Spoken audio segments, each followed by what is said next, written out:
Un temps perturbé et encore bien froid attendu pour ce week-end. Une nette baisse des températures dès demain. On verra ça dans un instant. De nouvelles pluies donc qui arrivent par le sud-ouest et qui remontent progressivement sur les régions du nord. Plutôt des pluies faibles à l'heure actuelle. Mais dans certaines régions, on attend d'ici ce soir jusqu'à 20 mm de précipitations. Donc en plus, l'équivalent de 15 jours de pluie avec toujours ces 9 départements. Donc sous surveillance pour des crues et des inondations. Donc pour demain matin, on va retrouver cette fameuse perturbation au nord et sur l'est du pays. Elle donnera de la neige donc en montagne, de la neige également sur le Nord-Pas-de-Calais. On attend 5 à 10 cm de neige d'ailleurs sur l'ensemble de la région pour toute la journée. Et puis sur la moitié nord, ce sera plutôt des averses de pluie et neige mêlée.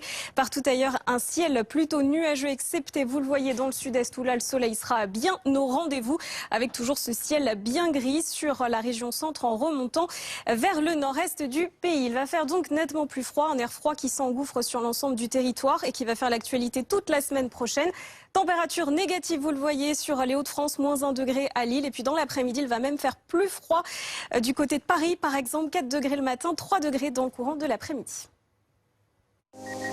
Inédite dont on parle notamment avec vous, Virginie Nissen, journaliste météo qui nous a rejoint. Comment va évoluer dans les prochaines heures, ces prochains jours, cet épisode de crue? Alors il y avait une relative accalmie au niveau de la météo depuis jeudi, ce qui a permis donc vraiment à certaines décrues de s'amorcer.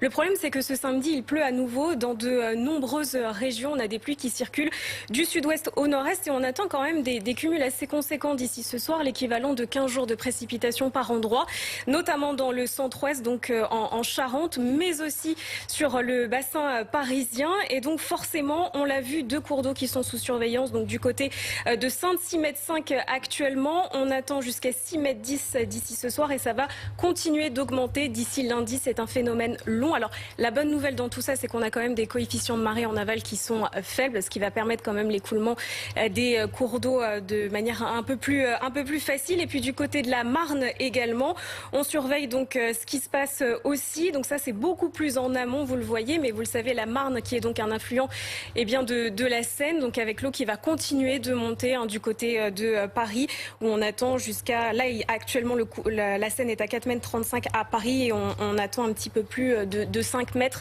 d'ici lundi prochain. Comment en est-on arrivé à cette situation, Virginie? C'est dû au contexte météorologique, tout simplement. C'est vrai que d'habitude, on a l'anticyclone qui vient nous rendre visite. Vous savez, c'est ce dôme de haute pression qui empêche les perturbations pluvieuses d'arriver jusqu'à nous. C'était pas le cas finalement cet hiver.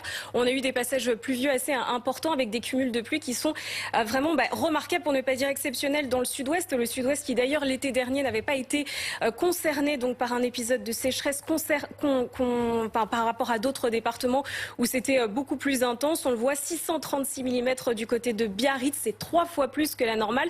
À Paris également, on a un excédent de 90%. Et même chose du côté donc des Charentes, mais à savoir que c'est quand même assez aléatoire. On a déjà connu une alternance d'hiver très sec et d'hiver beaucoup plus pluvieux. L'hiver le plus sec qu'on a connu et qui est au plus proche de nous était en 2016-2017. Merci beaucoup, Virginie.